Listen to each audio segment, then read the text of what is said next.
안녕하세요. 킴킴 변호사의 호변입니다. 네, 안녕하세요. 킴킴 변호사의 균변입니다. 오늘은 여러분이 그렇게 고대하고 고대하시던 고구마 시간입니다. 고민하지 마. 고구마입니다. 고대하고 고대하던 고구마 시간.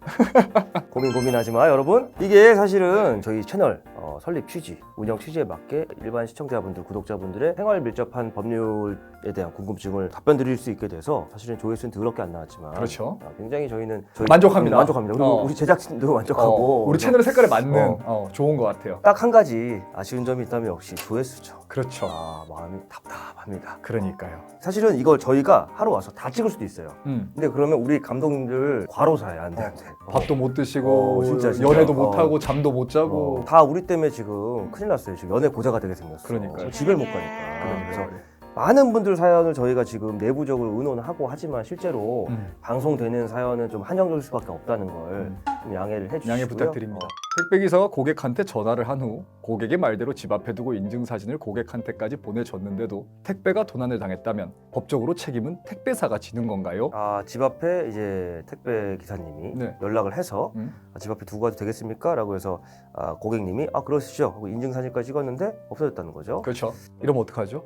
어떻게 해야 될 것 같으세요? 일단 우리 직관적으로 알지 정답 않겠습니까? 알죠. 왜냐하면 법이라는 게 굉장히 합리적으로 생각하면 되는 문제라서 고객님이 집 앞에 두고 가라 그랬잖아요. 그래서 그 배송 업무는 끝난 거예요. 그렇기 때문에 이 책임 자체는 그냥 안타깝지만 고객님의 책임입니다. 자, 고민 해결. 네, 고민 해결 끝. 집에 가자. 네, 이건데 이게 어쨌든 좀 약간 법률적으로 구체화 설명을 드리면 처음에 이제 저 같은 소비자가 상품을 구매할 때 계약은 그 판매자랑 하는 겁니다. 그렇죠. 판매자랑 하고 나랑 택배 회사 사이 별도의 계약은 사실 없어요. 그렇죠. 이 판매자가 나한테 물건을 보내주는 비용 그리고 택배로 집 앞까지 안전하게 무사하게 갖다 주겠다는 것까지 계약이 일치가 되는데 물건이 왔죠. 그래서 와서 우리가 평상시 뭘 많이 쓰죠? 그 메모에 배송 메모에 부재중 집 앞에 그렇죠. 놓고 가주세요. 그거 거의 뭐 필수죠. 그렇죠. 그거 안 쓰는 경우는 없죠. 거의 없죠. 부재중 버려주세요 이런 거 잘 안 쓰잖아요. 그죠? 부재중 가져가 주세요. 부재중 가져가 주시거나 옆집 주세요 이런 건 안 부재중 쓰잖아. 던져주세요. 우리는 이제 판매자한테 뭐 처음에 이제 배송 메모 예를 들어서 구매할 때 배송 메모 쓰잖아요. 부재중 집 앞에 놓아주세요.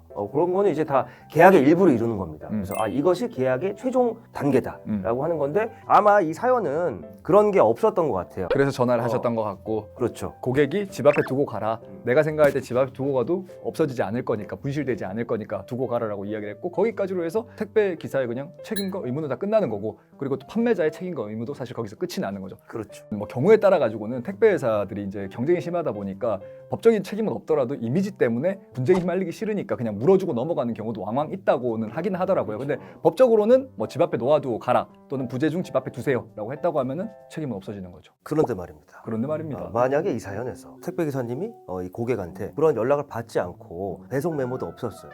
부재중 집 앞에 놓아주세요. 부재중 버려주세요. 아무것도 없었어. 근데 그냥 아무도 없어서 놓고 갔어요. 그런 경우도 사실은 실제로는 왕왕 있거든요. 있죠. 그냥 택배 기사님들이 그 소화해야 되는 물량이 많기 때문에 그렇죠. 그런 경우는 법적 책임이 어떻게 돼요? 법적으로는 사실 그 판매자 같은 경우는 택배 회사랑 계약을 맺어가지고 물건을 이제 운송을 하는 건데 판매자 입장에서는 그 물건을 고객의 손까지 인도해 주는 게 그 계약의 내용이거든요. 그렇기 때문에 고객의 손까지 인도가 안 돼 있는 상황이라고 하면은 이건 아직까지 택배 회사의 그 책임이 다해지지 않은 거고 그렇기 때문에 이 경우에 사고가 났을 경우에는 택배사가 책임을 지는 거죠.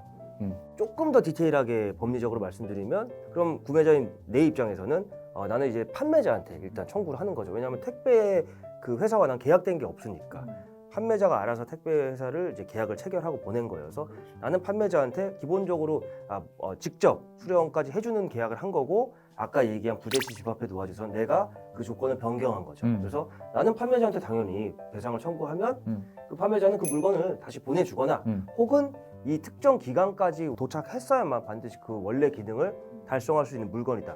그럼 그 가액을 배상해줘야 되는 거고 판매자는 이 택배 회사에게 다시 뭐 구상을 청구하겠다. 구상을 청구하고 그럼 그 택배 회사는 택배 기사님과의 어떤 그 근로 계약이라든가 어떤 계약에 따라서 다시 또 택배 기사님한테 구상을 할 수도 있고 뭐 그런 구조로 가는 거예요. 무한 루프예요. 그래서 이게 법적으로 파고들면 힘들어요. 사실 저희는 이제 법조인이기 때문에 딱딱딱딱 그게 보이는데 그걸 파고들면 그렇게 복잡한 게 돼 있고 근데 통화가 된 경우를 얘기하셨는데 김변 얘기대로 반대로 통화가 안 됐을 된 때도 경우. 왕왕 일어나거든요. 실제로. 그렇죠. 내가 그걸 얘기했나요? 굉장히 예리하네요. 그렇죠.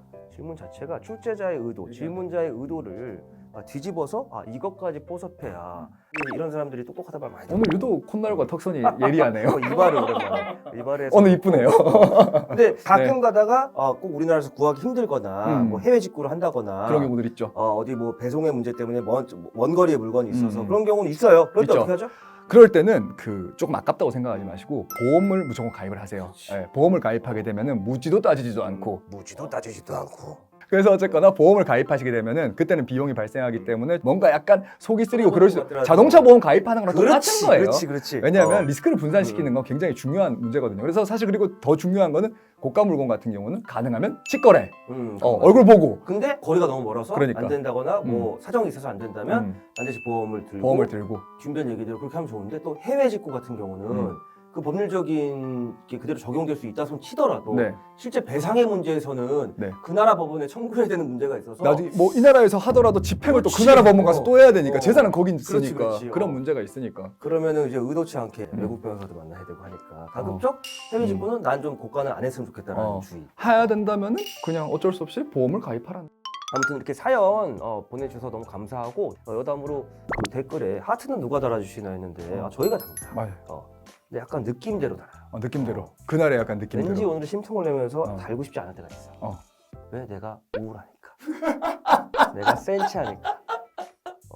나의 센치함을 같이 우는 이모티콘을 달 수는 없잖아. 그리고 이것도 있어요. 사실 뭐냐면은 여러 번 말씀드렸는데 주제가 저희가 무거운 게 많다 보니까 그 무거운 거에다 하트 다는 게 좀 힘들 때가 있어요. 사실 이거를 하트를 달게 됐었을 때 혹시 그 주제와 관련된 분들이 영상을 봤었을 때 불편하시지 않을까라는 생각도 좀 있고 해서 그런 부분 양해 부탁드리겠습니다. 네. 자, 그러면 다음 시간에 네. 정말 여러분의 생활과 더 밀접한 다양한 주제 가지고 다시 돌아오겠습니다. 고민 여러분 모두 고민하지 마. 예. 야. 좋아요. 다음에 만나요. 야. 바이.